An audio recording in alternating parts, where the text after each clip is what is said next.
सालों बाद उसकी कॉल आई और वो भी रात के 3:30 बजे। मैं नींद में था तो कॉल रिसीव नहीं की। थोड़ी देर बाद फिर से कॉल आई।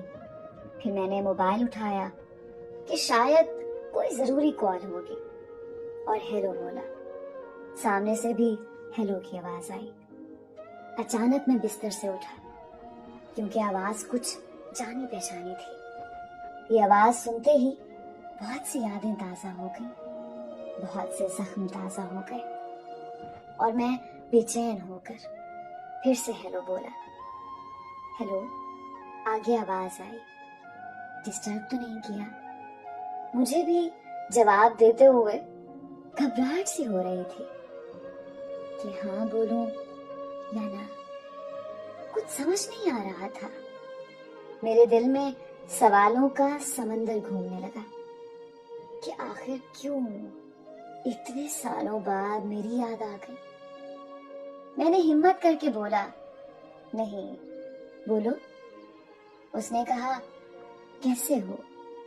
मैंने कहा, ठीक। और तुम? तो आगे से वो रोती हुई आवाज में बोलने लगी, ठीक नहीं हूं।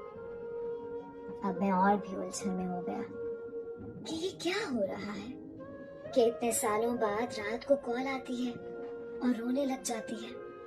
मैंने मालूम किया तो पता चला कि वो जिसके साथ थी उसने उसको किसी और के लिए छोड़ दिया। वो जैसे जैसे बता रही थी कि उसे रोकने के लिए मैं बहुत गिड़गिड़ाई, मिन्नतें की उसकी। उसी तरह एक दिन मैं भी गिड़गिड़ाया था।